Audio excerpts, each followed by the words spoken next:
ఎప్పుడో 2018 నాటి కేసును బయటకు తీసి ఇప్పుడు వీణా విజయన్పై ఈడీ కేసు పెట్టడం కూడా వేధింపులేనన్న విమర్శలు మొదలయ్యాయి. ఎన్నికల సీజన్ మొదలైంది. మరోవైపు ప్రతిపక్ష నేతలు వారి కుటుంబ సభ్యులపై కేంద్ర దర్యాప్తు సంస్థలు పంజాబ్ విసరటం ప్రారంభించాయి. మద్యం కుంభకోణంలో తెలంగాణలో బీఆర్ఎస్ నాయకురాలు కవిత, ఢిల్లీలో ఆప్ జాతీయ కన్వీనర్, ఆ రాష్ట్ర సీఎం కేజ్రీవాల్ అరెస్టులు కలకలం రేపాయి. ఇప్పుడు ఆ జాబితాలో కేరళ సీఎం పినరయి విజయన్ కుమార్తె వీణా విజయన్పై enforcement directorate money laundering case నమోదు చేసింది.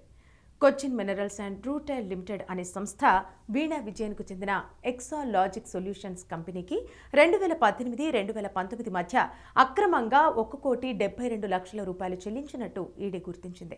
ఎక్సాలాజిక్ నుంచి ఎలాంటి సేవలు పొందకుండానే ఆ మొత్తాన్ని చెల్లించడం మనీ లాండరింగ్లో భాగమేనన్నది ఈడీ అభియోగం. దీనిపై కేంద్ర కార్పొరేట్ వ్యవహారాల మంత్రిత్వ శాఖ ఆధ్వర్యంలోని సీరియస్ ఫ్రాడ్ ఇన్వెస్టిగేషన్ ఆఫీస్ ఈడీకి కొన్ని రోజుల కిందట కంప్లైంట్ చేసింది.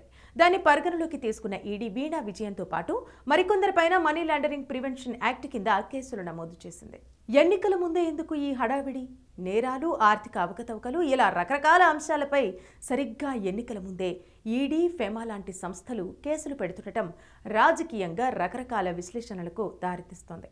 కేజ్రీవాల్, కవితలను మద్యం కేసులో సరిగ్గా ఎన్నికల సమయంలోనే ఎందుకు అరెస్టు చేశారంటూ ఇప్పటికే ప్రతిపక్షాలు నిలదీస్తున్నాయి. ఎప్పుడో 2018 నాటి కేసును బయటకు తీసి ఇప్పుడు వీణా విజయన్పై ఈడీ కేసు పెట్టడం కూడా వేధింపులేనన్న విమర్శలు మొదలయ్యాయి.